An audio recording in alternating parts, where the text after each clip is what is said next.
You're watching First Alert 7 News at 9 on the CW and live on YouTube with Lauren Munt and weather with Tom Tiefertiller.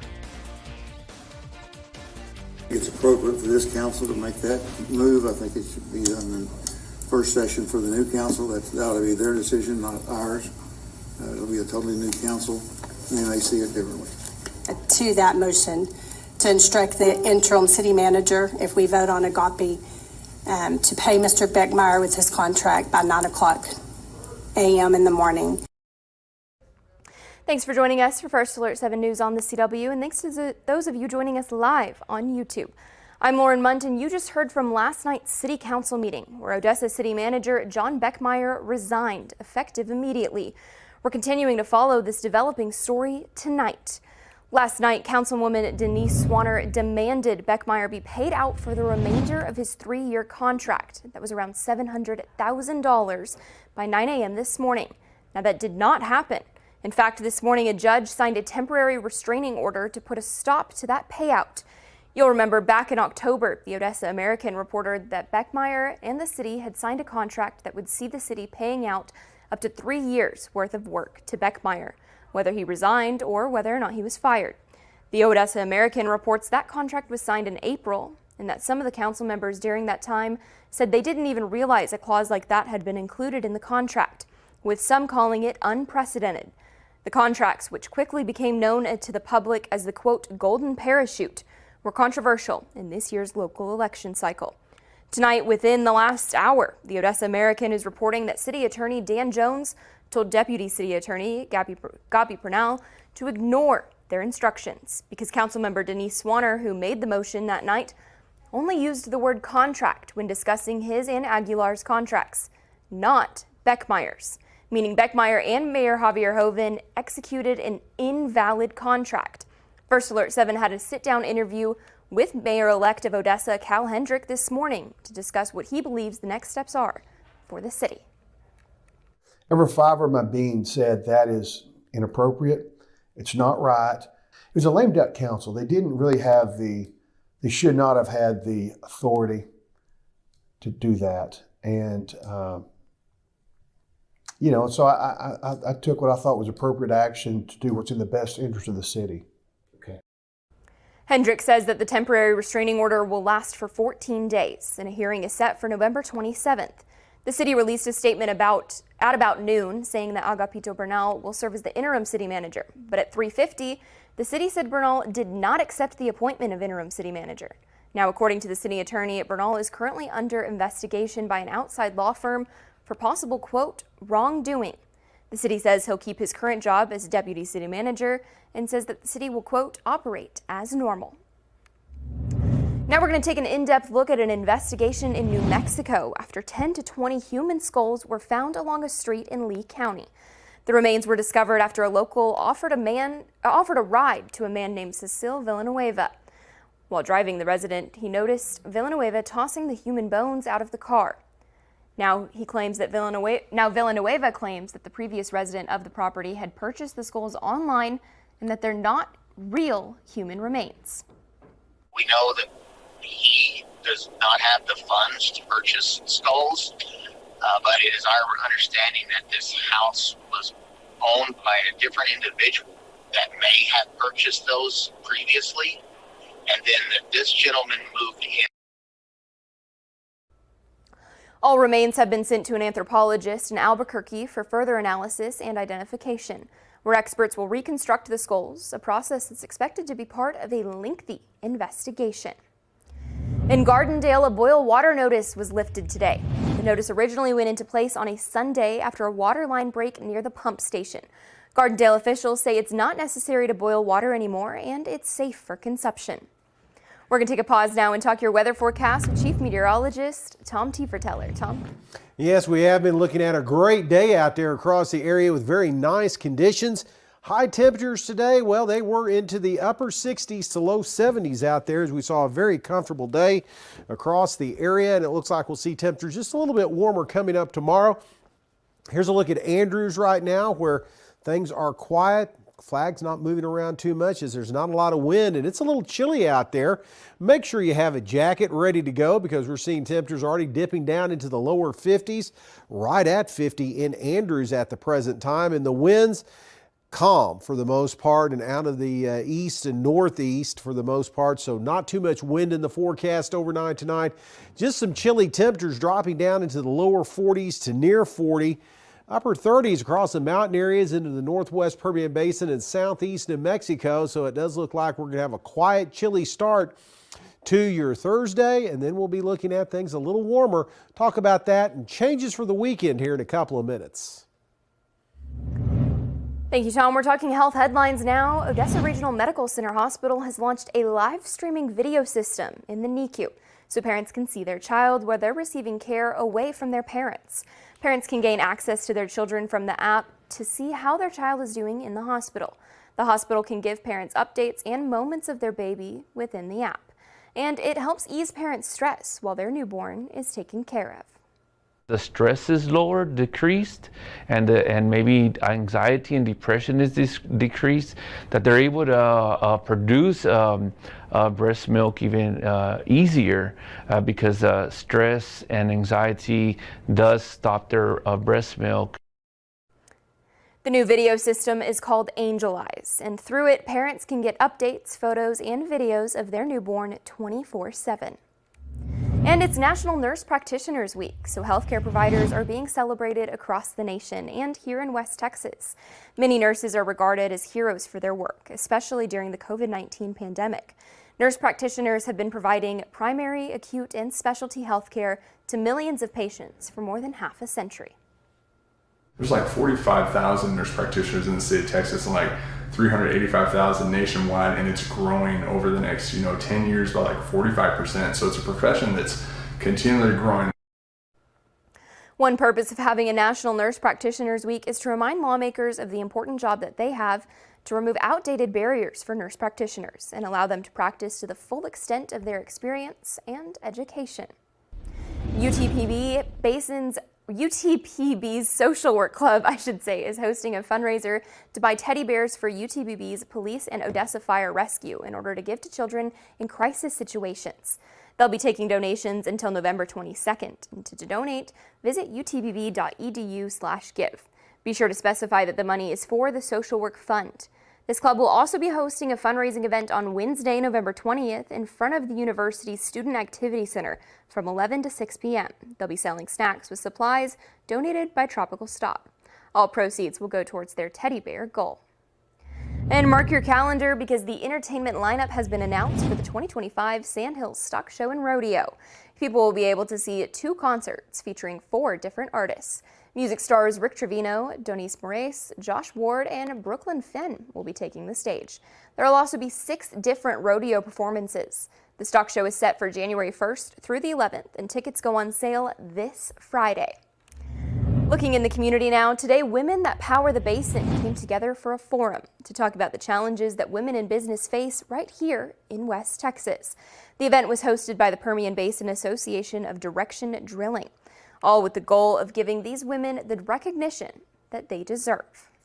It's just encouraging to see that they are able to show that, yes, it can be done. And, again, in that male-dominated energy sector, for the most part, that these ladies are succeeding and doing it and unapologetically about it.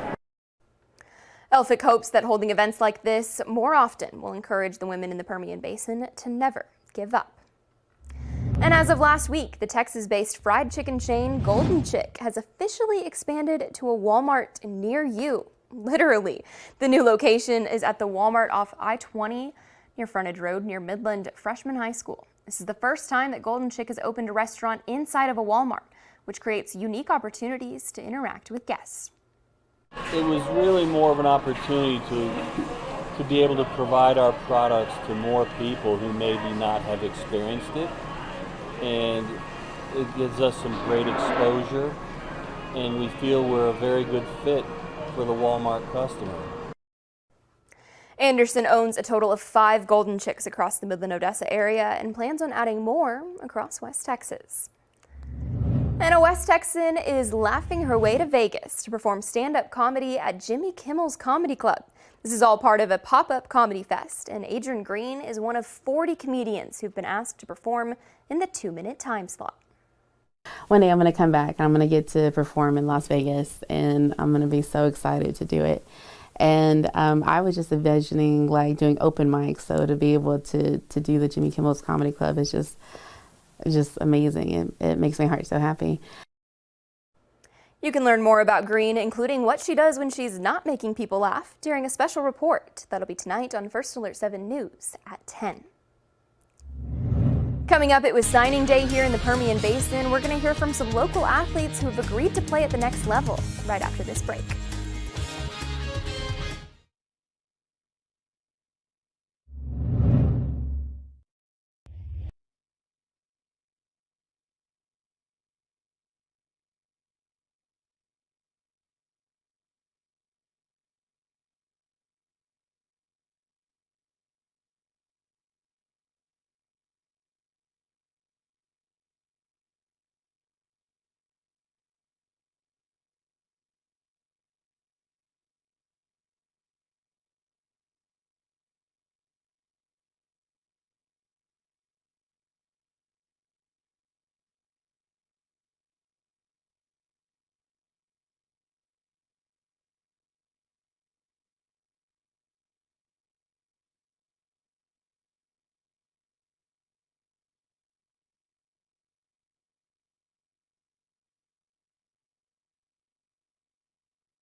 Talking local sports now, today student athletes across the Permian Basin signed letters of intent to commit to furthering their athletic and academic careers.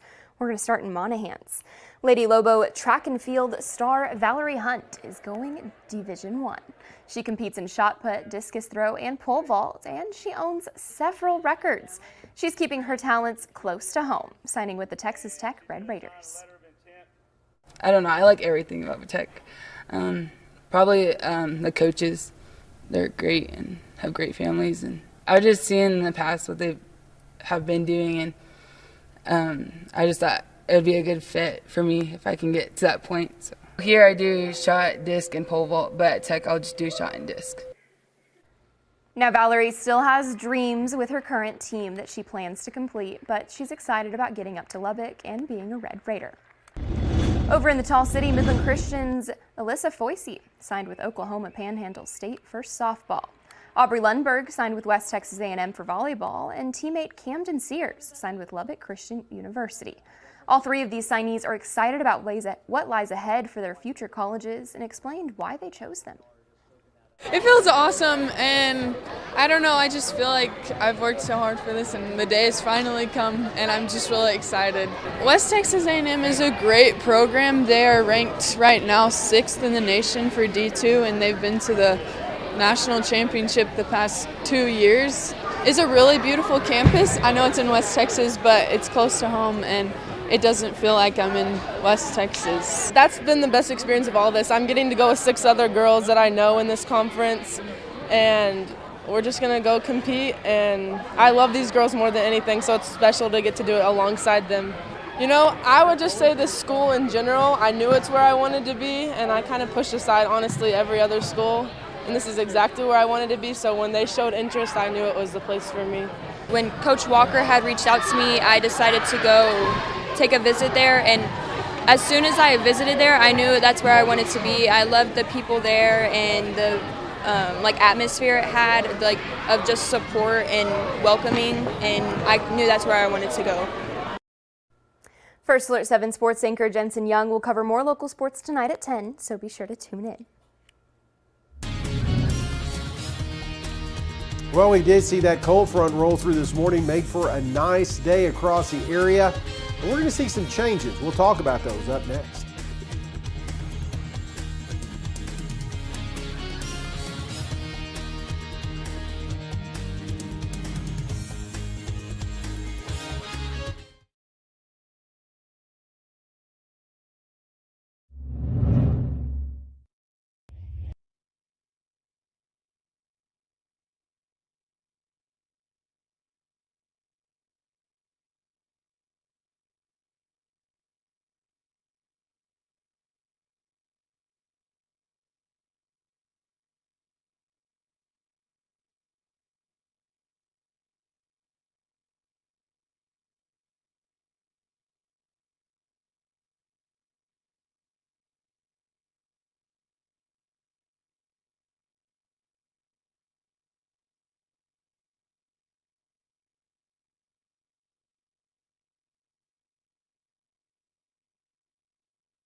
Now, from the First Alert 7 Weather Center, here's Chief Meteorologist Tom Tiefertiller. Well, let's take a look at those weather makers and show you the upper levels and what we're going to be dealing with here over the next few days. A lot to tell on this map. First off, you can easily make out where that front is moving into the southeast U.S. and trying to clear the Texas Gulf Coast, making its way through the coastal bend right now. But it has cleared most of the state, and you can see the drier air that has really rolled in behind that. There's a ridge of high pressure back here across portions of the western U.S. that's going to move across next couple of days. So we're going to be dealing with some nice weather, maybe a couple of high clouds, really about it, before we see this next system that's starting to take shape across the Pacific Northwest. That's going to push down into the southwest U.S., develop a storm system, and that's going to move right across West Texas, it looks like, increasing rain chances and bringing a stronger front into the area. Now, taking a look at the state, not too bad out there. We're dealing with a few clouds across portions of deep South Texas, but for the most part, though, it is a quiet evening across most areas. It's high temperatures today. You can easily make out where the front moved through. It was 77 in Dallas in comparison to 88 in Austin. 80s along the Texas Gulf Coast, and we were cool out here in West Texas again. Miller National Air and Space, we're topping out at 69 degrees. So again, some great conditions out there. Now, taking a look at the futurecast winds, well, we are going to be looking at things relatively light overnight tonight, maybe kicking up a little bit tomorrow. Some gusts above 15 miles an hour should really be about it. And by tomorrow afternoon into the evening hours, a little more breeze, especially here across the Trans-Pecos. So that's going to push temperatures up a little bit across the area and bring some changes. Rest of tonight, lower 40s. To the upper 30s in a few spots. In fact, in the Pecos River Valley, we could be looking at 32, touching freezing the city of Pecos overnight tonight, and tomorrow we rebound nicely. Comfortable day, lower 70s on the way with light south winds in the forecast, maybe kicking up a little bit across the Trans-Pecos later in the afternoon. In your first Alert 7 10-day forecast, well, it's seeing a warming trend continue into Saturday, where we'll top out at 80 degrees. Increase the clouds, though, ahead of that next storm system that's going to bring that front through later on Sunday into Monday, and that's going to bring some scattered showers and thunder showers to the forecast, but also cooler weather. In fact, a little fall chill in the forecast middle part of next week. If you find yourself distracted often, then you're going to want to stick around and hear what a local counseling practice has to say about the difference between ADHD and distraction.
In such a fast-paced world, you may find yourself distracted by different things, from our phones to the television.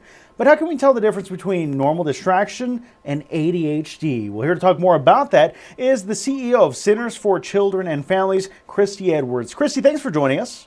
Thank you.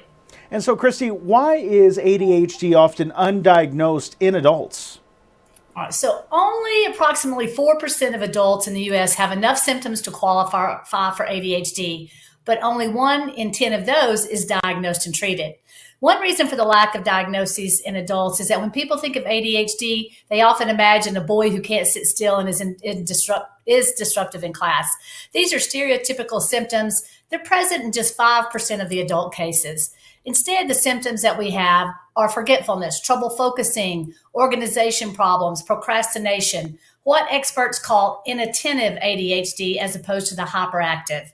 So ADHD may be misdiagnosed as another psychiatric condition as well. For example, it's common for people with ADHD to have problems with emotion regulation. They're quick to anger or have dramatic mood swings. Excessive worry and anxiety can also occur, sometimes because of the ADHD symptoms themselves.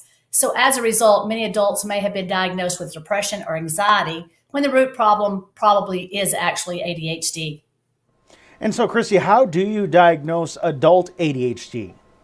All right, so I am not a psychiatrist or a doctor, but these are just generally recognized in the psychiatric world. The three main questions a psychiatrist will go over with you to determine whether you have normal inattention or forgetfulness or ADHD. First, how many symptoms do you have? A person must have 5 of 9 symptoms listed in the official psychiatry diagnostic manual to qualify. So you have to have problems with productivity or performance. You have to have a problem with memory, forgetting to pick up milk on the way home, often, not just on occasion. And then organizations of objects and time, having a cluttered house or always running late. Second question, have you had them since childhood? Symptoms must have been present since before you were 12 years old. And third, have these symptoms negatively affected 2 or more parts of life, such as work, home, or relationships? So if your house is a mess, but you're successful at work and your personal life is rich and fulfilling, you probably won't qualify for a diagnosis. So, Christy, what options are available if you are diagnosed? All right, the good news is that ADHD is fairly easy to treat. Stimulant medications are effective at helping people harness their attention. Even if someone meets the diagnostic criteria, but the symptoms don't cause much distress and they're generally functioning well day to day, many doctors tend to recommend strategies like coaching and behavioral therapy over the medication. These techniques help people understand how ADHD affects their daily lives, give some strategies to cope. Always consult your primary care doctor or psychiatrist for guidance. They are the providers most likely to refer clients into therapy at agencies like centers. Good advice there on ADHD, diagnosing and also identifying the symptoms of it. Christy Edwards, CEO of Centers for Children and Families. Christy, thank you so much for your insight and advice on this. Thank you for having me, Matthew. Still ahead, we're going to take another look at your weather forecast for the rest of the week. That'll be coming up after this quick break.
Well, before we go, let's check that forecast once again. Lauren, it's going to be a little on the cool side in the morning hours, but overall not too bad in the afternoons. Next week, though, a different story with another strong cold front late this weekend. Can really bring us some chilly conditions, maybe the first freeze of the season next week. I've got my jacket ready. Thanks for joining us for First Alert News at 9 on the CW. We've got more news coming up.